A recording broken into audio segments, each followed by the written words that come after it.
So this is my current workshop, and up until now it's been fine.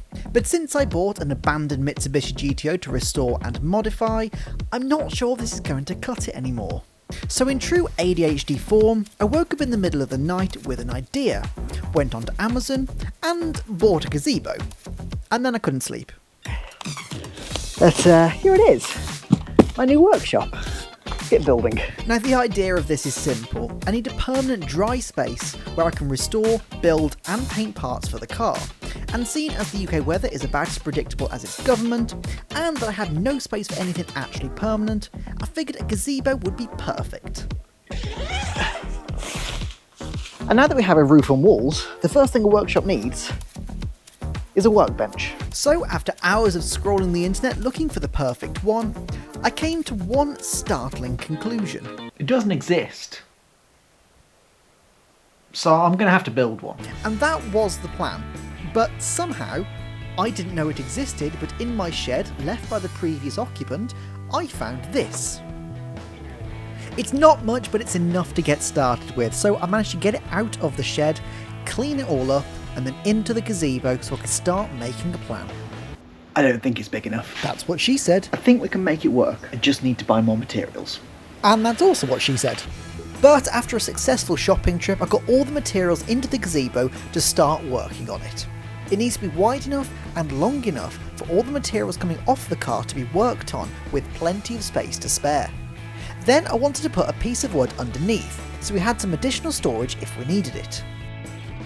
And then I realised I couldn't be bothered to build the shelving, so I bought some. A few hours later, I've been shopping. Yes. So I ended up buying some of those plastic shelving units just because they were the easiest and most efficient ones I could find. And it's getting a bit dark now, so let's jump to the next morning. Good morning.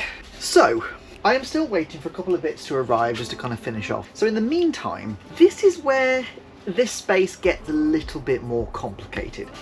Bear with me.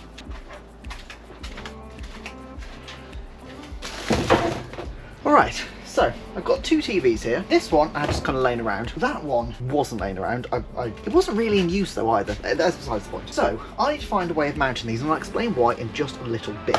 Ideally, there, where the camera is. Now you might be a little bit confused about what I'm doing, but bear with me, I will explain. So in the meantime, what I'm doing is I'm just changing the orientation of the mount on the back of the TV so that I can put it in the place and orientation that I want it to be.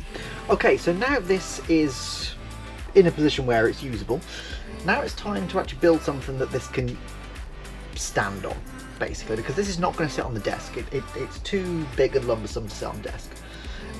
So I'm going to move this out of the way, and we need to build a frame. Now, I've still got all the leftover wood. This little cutout here should be enough to cover that little stand. How I do that, I'm not entirely sure.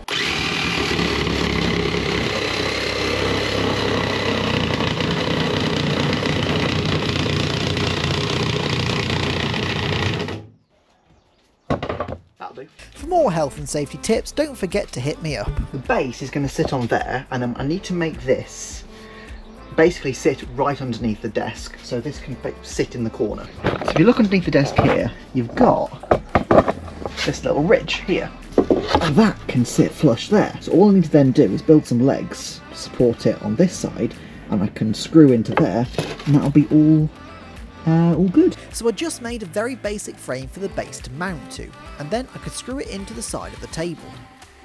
Okay, so now that little table is built and it feels pretty damn strong, time to fit the TV. So the reason I'm going to have the TV in the corner of the gazebo is because I want multiple cameras in that place to be able to film what it is I'm doing. And I need a monitor to be able to see and make sure the shots look good. But there is also one other reason. We've got this in place now. We need something to be able to display on it.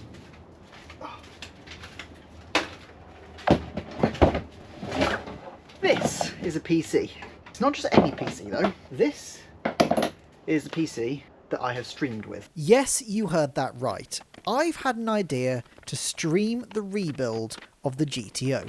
And to do that, I need some infrastructure in the gazebo that allows me to show camera feeds of what it is I'm doing and upload it. hence I need a PC. So we have monitor running, we have computer running. Here's where it gets interesting.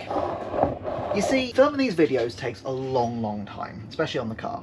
One of the main problems I find with automotive YouTube, especially on smaller channels like this one, is that you've got to wait quite a while in between the episodes. So here's my thinking. Mixed with the fact that it takes ages to film these things, so if I have a permanent setup, it's going to make it a bit easier. I'm going to be live streaming some of the repairs of the car, and that allows people to tune in and see exactly what's going on, exactly what progress we're making, without having to upload full videos.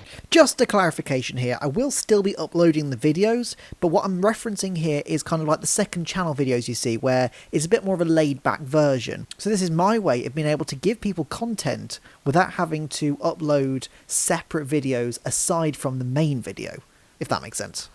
So how are we going to stream? Well, most people will be using OBS in this instance. Now, I'm not personally a fan of OBS. Now, vMix is something, here we go, vMix is something that I use day to day anyway. It's another streaming platform which I believe is far superior to OBS. It's just a bit nicer in the way that it works. So you basically have different inputs, and you got a preview and your live and everything. It just works better for me, personally. And we're going to have multiple cameras in here. So welcome to my big box of crap. Well, it's camera equipment. Crap.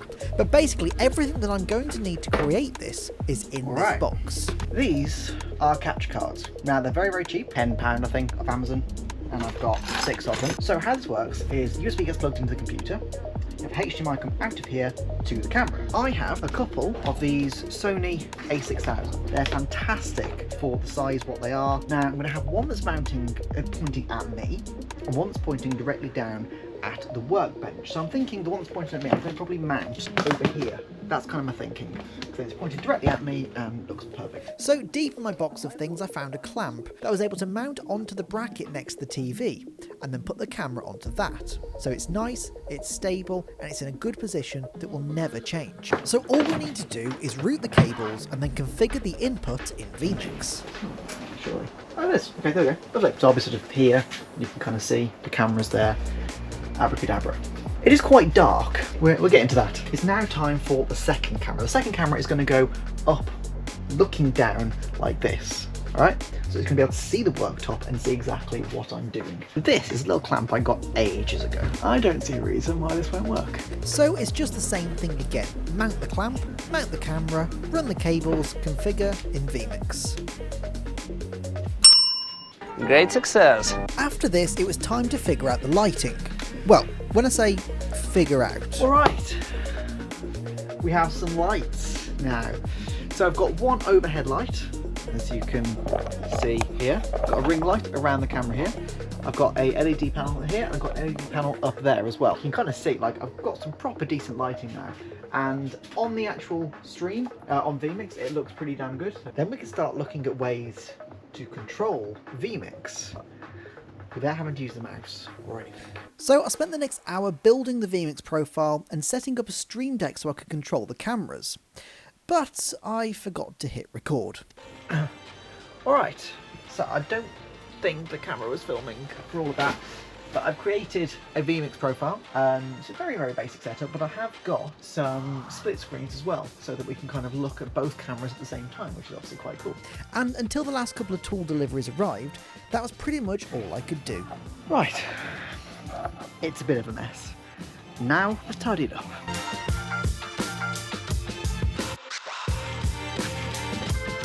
I think this looks so good. Just got to wait for the toolbox, which is going to be arriving tomorrow, and then this is completely done. I'm going to wait for that before I show you exactly how this is all put together, how it works, and what we're going to be doing with it. The tool chest has just arrived, however I've got to get it through the house. Yeah. So I started by taking it out of the box, then realised I couldn't lift it with all the tools inside, so I removed them, then got the wheels on, then got the box through the house and to the gazebo, and then all I had to do was put the tools back in. Finally, just some finishing touches, some tools that were loose, some charging stations for my electric screwdriver and impact gun, and the gazebo is done.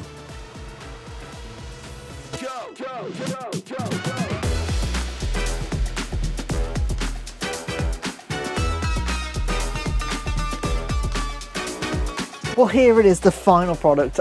It's been a couple of weeks to put this thing together, and I am so happy with how it's come out. It's really everything that I kind of wanted it to be and everything that I need it to be, especially with what's going forwards. On this side, we've got all of the tools. We've got a massive tool chest. We've got all random tools as well, between the paints, between wire brushes, hose clamps, tape, nails, screws, additional sort of specialist tools and everything. So everything on the tool side is over there. Parts is all over here, so we've got all the GTO parts that have already arrived, but not all of them.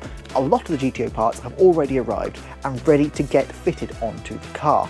Of course, we've got the computer, Stream Deck, the cameras and everything, and that's been fantastic to put together, and I'm so pleased with how the shots are looking as well.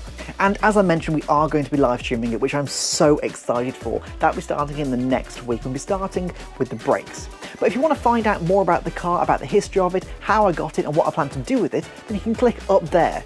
It might be up there. I can't remember which orientation it's one of those two. But thank you very much for watching, and I really hope you're looking forward to this, because oh, I am.